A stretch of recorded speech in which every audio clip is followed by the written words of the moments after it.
হচ্ছে প্রতিবার পোশাক পরার জন্য আমাকে টাকা দেওয়া হয়, এজন্য পোশাক চেঞ্জ করলেই টাকা। আসলে এটা বিভিন্ন কোম্পানির সাথে আমাদের একটা বাৎসরিক চুক্তি থাকে। যেসব কোম্পানির ব্র্যান্ড অ্যাম্বাসেডর আমি, তাদের বিভিন্ন পোশাক গহনা পরেও আমি বিভিন্ন অনুষ্ঠানে যাব। এই জন্য তারা বছরে চুক্তি অনুযায়ী আমাকে একটা পেমেন্ট দেয়। এবং এটা আসলে রিসেন্ট বাংলাদেশে খুব ভালো লাগে যে এই কালচারগুলো এখন শুরু হয়েছে, যেটা পার্শ্ববর্তী দেশে আমরা এর আগে দেখেছি।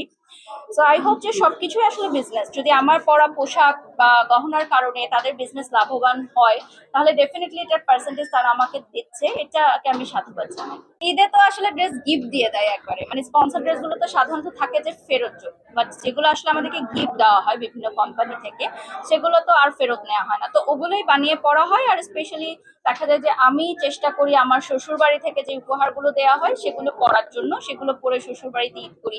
তখন তারাও একটু খুশি হয় যে না, বৌমাকে যেটা দিয়েছি সেটা পরে তারা ঈদ, মানে সেই ঈদ করছে। তো এটা হচ্ছে প্রায়োরিটি। এবং আবার যখন মায়ের বাসায় যাই, মায়ের দেওয়া ড্রেসটা পরে যাই, তো এগুলো আমি একটু মেনটেন করার চেষ্টা করি। সবসময় বলি যে নির্যাতন ঘরেও হতে পারে, ঘরের বাহিরেও হতে পারে। আমাদের ঘর থেকেই পারিবারিক শিক্ষাটা দেওয়া জরুরি, যে নির্যাতন ঘর থেকেও শুরু হবে না, ঘরের বাইরে তো দূরে থাক। আর আমরা যারা মেয়েরা সারা ঢাকা শহরের বিভিন্ন জায়গায় গিয়ে কাজ করি, যারা চাকরিজীবী মেয়েরা আছি বা যারা ঘরেও থাকছে, কেউই কিন্তু সেফ থাকছে না। তো সেফটিটা আসলে নিজের কাছে, নিজের পরিবার থেকে শুরু করতে হবে। এটা একটা পারিবারিক শিক্ষার রুটটা এইভাবে তৈরি করতে হবে আমাদের। এবং এখন তো বাংলাদেশের মানুষ অনেক সচেতন হয়েছে বিগত কিছু ঘটনার কারণে। তো সচেতনতা বাড়ানোর জন্য আসলে আমাদের প্রত্যেকটা জেলায় এরকম কিছু সংস্থা করা হচ্ছে, যারা আসলে সচেতন করে তুলবে। আমরা ঢাকাতে তো অনেক প্রিভিলেজড, আমরা অনেক সচেতন, আমরা এডুকেটেড। বাট ঢাকার বাইরে এরকম প্রত্যন্ত গ্রাম অঞ্চলেও কিন্তু কিছু জায়গা আছে যেখানে আসলে এডুকেশন এবং এই ধরনের আচার ব্যবহার, শিষ্টাচার, এগুলোর প্রতি গুরুত্ব দেওয়া উচিত বলে আমি মনে করি। আমিও হয়েছি, তো আসলে আমার নিজের চোখের সামনেই হয়েছে। তো আগে আমি মনে করতাম যে নিউজেই দেখছি আসলে কতটুকু কি, বাট আমি যখন এটা ফেস করলাম তখন মনে হলো যে না, আসলে গোষ্ঠীকেও মানুষ, বা এটা হয়তো উদ্দেশ্য প্রণোদিত ভাবে করানো হচ্ছে কারো কারো ক্যারিয়ার নষ্ট করার জন্য বা সুনাম নষ্ট করার জন্য।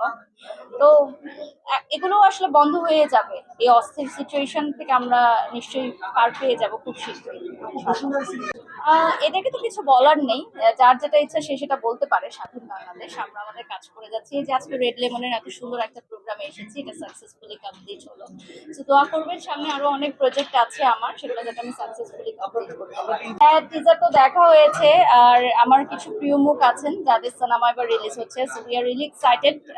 সিনেমা হলেও যাওয়া হবে অবশ্যই প্রিমিয়ার শো গুলোতে, এবং সিনেমা দেখতে যেতে, না দেখতে গেলেই নয় এরকম। তো অবশ্যই যাবো ইনশাআল্লাহ। না, এই যে নতুনরা আসবে, নতুনরা কাজ করবে, প্রত্যেকটা সেক্টরেই তো নতুন দরকার। নতুন নায়িকাও যেরকম দরকার, নতুন নায়কও দরকার। আমাদের সেক্টরেও নতুন মেয়েরা আসছে, ব্র্যান্ড প্রমোশন সেক্টরে। সো আমি নতুনদের সবসময় সাধুবাদ জানাই, এবং আমি মনে করি যে নতুনদের সিনেমা দেখতে যাওয়া আরো জরুরি, তাহলে তারা ইন্সপায়ার্ড হবে। আমি আসলে এমন কোনো কৌশলী না, আমি এমনিতেই পেয়ে যাই। কৌশল অবলম্বন করতে হয় না। আসলে আমাদের চাওয়াটা থাকে কি, আমরা আমরা একটা ফ্যামিলি টাইম কাটাবো, কারণ ও ব্যবসার কাজে ব্যস্ত থাকে। ওর রিসেন্টলি ওর লেখাপড়াও শেষ হয়েছে, তার আগে তো লেখাপড়া নিয়েও ব্যস্ত ছিল, মাস্টার্স কমপ্লিট করেছে ঢাকা ইউনিভার্সিটি থেকে। তো সেই সময়ও আসলে এত ব্যস্ত ছিল লেখাপড়া, পাশাপাশি বিজনেস, সংসার সামলানো। এখন দেখা যাচ্ছে যে ঈদের সময় জাস্ট এটুকুই চাই আমরা, যে একটু ফ্যামিলি টাইম যাতে কাটুক, যেটা আসলে কখনো কোটি টাকা দিয়েও আসলে কেনা সম্ভব না।